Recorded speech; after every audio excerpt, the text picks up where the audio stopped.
오늘 우리가 읽은 말씀 속에 보면 예수님께서 이제 대제사장과 서기관들 앞에서 신문당하시는 모습들이 쭉 나오고 또 조롱받으시는 모습이 나오는 것을 보게 됩니다. 예수님이 왜 십자가를 향해서 나아가실까요? 이런 조롱과 고난을 받으시면서도 끝까지 그 십자가를 향해서 그 길을 포기하지 아니하시고 걸어가시는 이유가 무엇일까요? 바로 우리를 구원해 주시기 때문이지요. 하나님의 아들 메시아로서의 맡겨주신 하나님의 그 사명을 이루시기 위해서 예수님은 이 고난의 길을 한 발자국 한 발자국 걸어가고 계시다라고 하는 것입니다.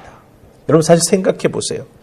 전능하신 하나님의 아들이시라고 한다면 예수님은 이런 취급을 받아서는 안 되죠. 조롱받아서 안 되고 욕 들어서도 안 되고 매 맞아서도 안 됩니다. 하나님의 아들이시라고 한다면 당연히 높임을 받아야 하고 거룩히 여김을 받아야 하지만 예수님은 스스로 말씀하셨지요. 나는 섬기러 왔다고. 그래서 낮은 자와 죄인들의 친구가 되겠다라고 말씀하셨습니다. 아니 말씀하셨을 뿐만 아니라 예수님은 몸소 실천하셨습니다. 그것을 보여주셨습니다. 만약 예수님 주변에 소위 말하는 높은 사람들, 예수님 당시에 잘 나가는 사람들이 많이 있었다라고 한다면 어떠했을까요? 여러분 한번 상상해 보시기 바랍니다. 예수님이 오늘 말씀 속에 나오는 것과 같은 그런 고초를 당하시지는 않았을 것 같아요. 하지만 메시아이시기에 낮은 자와 죄인들을 위해서 정말 그들을 붙잡아 주셨고 그들과 함께 어울려 주셨기 때문에 예수님은 어려움을 당하고 계시다라고 하는 것입니다. 오늘 말씀 속에서 예수님이 당하시는 그 어려움의 모습, 고난의 모습을 보면서 오늘을 살아가고 있는 우리들, 특별히 사순절 기간을 보내고 있는 우리들은 어떻게 이 예수님의 고난 당하시는 모습을 내가 이해하고 내 신앙의 삶 속에 적용할 수 있을까? 우리가 한번 곰곰이 생각해 볼 필요가 있다고 하는 거죠. 왜 그렇습니까? 우리는 어려움 당하는 걸 별로 좋아하지 않습니다. 그렇지 않습니까? 예수 믿고 신앙생활 해 나아가는 그 많은 이유 중에 또 하나가 무엇입니까? 복받고 싶은 마음이 간절히 있다라고 하는 거죠. 하지만 복받는 것도 우리 신앙생활에 있어서 하나님 주시는 귀한 축복이지만 또한 고난과 어려움을 통해서도 하나님께서 우리에게 주시는 은혜가 크다라고 하는 거예요. 그렇기 때문에 예수님이 고난 당하시는 모습 속에서 그럼 내가 어떻게 신앙으로 준비해야 될까라고 하는 믿음의 통찰력을 얻는 것도 참으로 중요하다라고 하는 것이죠. 그래서 한번 살펴보십시다. 자, 우리 첫 번째 말씀은 63절 말씀입니다. 63절 말씀 찾으셨어요? 같이 읽습니다. 자, 시작.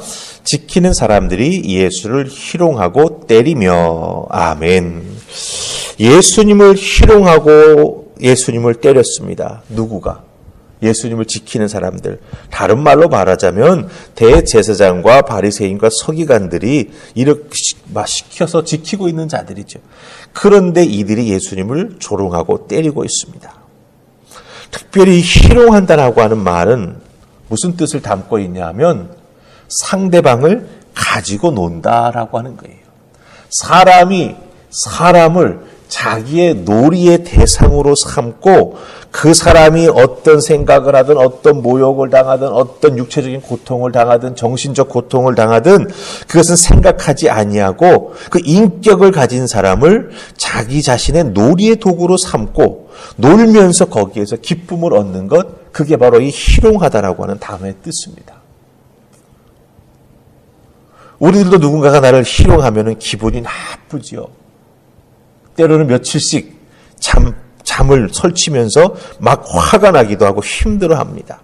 그런데 예수님께서 이와 같은 희롱을 당하셨다라고 하는 거예요.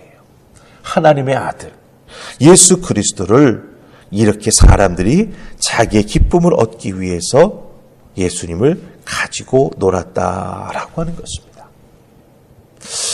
예수님이 사람들의 놀이도구가 되셨습니다. 참으로 힘든 예수님의 모습을 우리가 여기서 보게 됩니다. 자, 거기에서 끝난 게 아니죠. 63절 말씀을 보니까 또 뭐라고 되어 있습니까? 예수님을 때렸다라고 말하고 있습니다. 때렸다. 이 때렸다라고 하는 단어가, 헬라어 단어가 가지고 있는 뜻이 뭔지 아세요?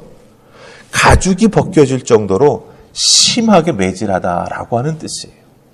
그러니까 사람을 이렇게 뭐 한 대 턱 때리면 뭐 자국이 날 수가 있죠. 그렇죠? 예. 그런데 하도 심하게 때려가지고 그 맞은 자리가 막 터져 나가는 거예요. 가죽이 벗겨지고 찢어질 정도로 심하게 매질한다라고 하는 게 바로 이 때린다라고 하는 단어가 가지고 있는 뜻입니다. 단어로는 아주 간단한 표현이죠. 때린다.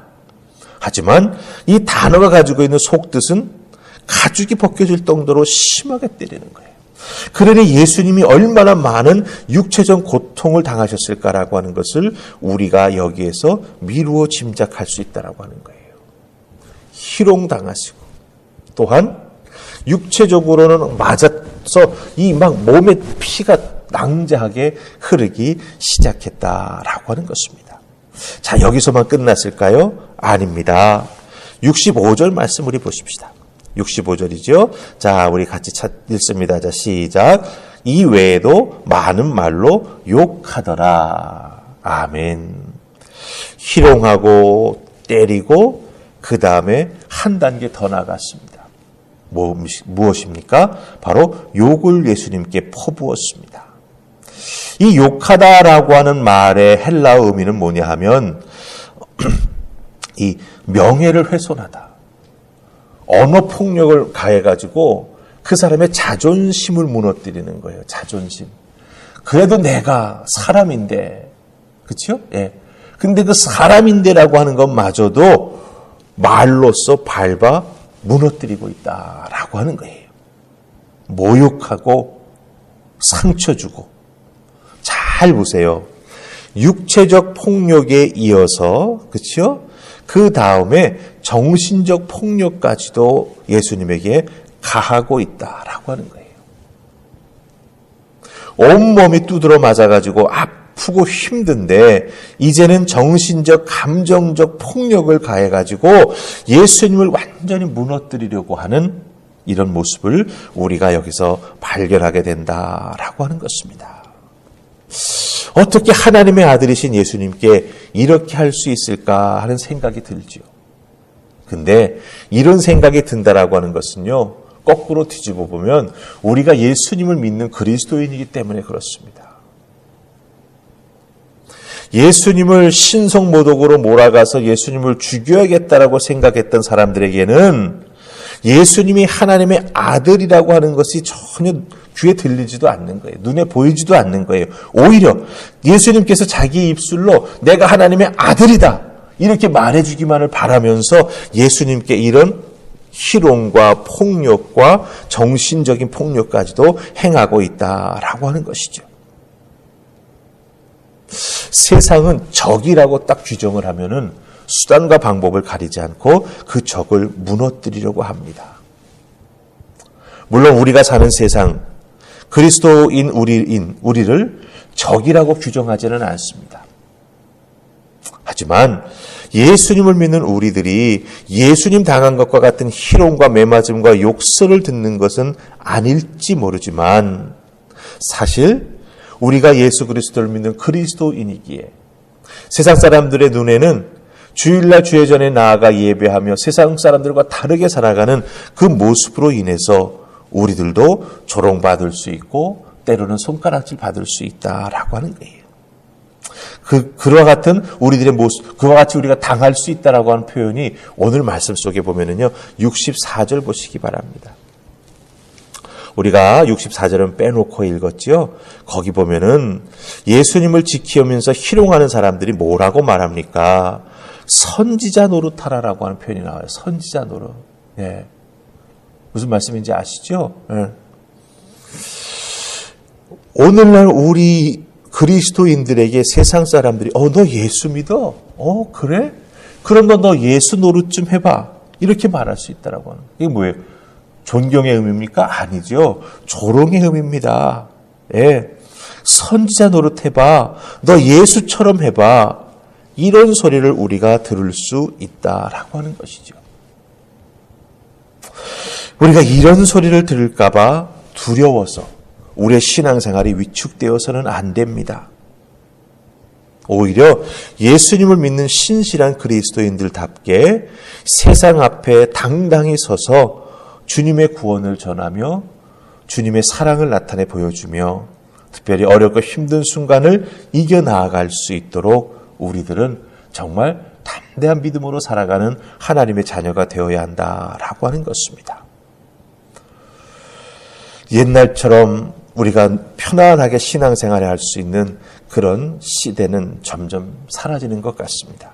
정신 바짝 차리고 우리가 육체적으로 공격당하지는 않을지 모르지만 그러나 우리들에게는 분명 주변에 저 예수 믿는 사람 이러면서 쳐다보는 눈길들이 있다라고 하는 것을 꼭 기억하면서 신실한 그리스도인들답게 예수 그리스도의 모습을 기억하고 닮아 나아가면서 그것을 실천해 나아가는 우리가 될 때 분명 우리는 이 세상 속에서 빛과 소금의 역할을 잘 감당하게 될 줄 믿습니다.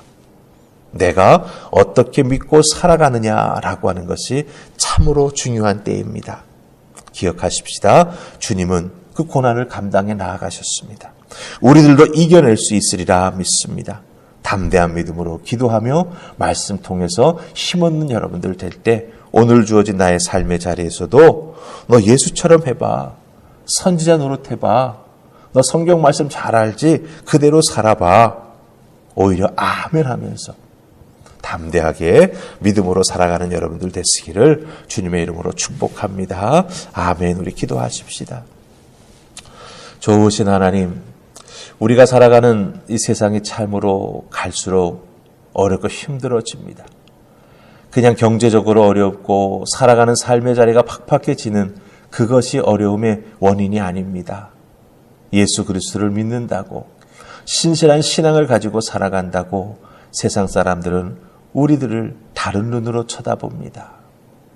그 사람들의 다른 시선을 우리가 느낄 때 때로는 어렵고 힘듭니다. 위축되기도 합니다. 그러나 이겨나아간 우리 모두가 되게 하여 주시옵소서.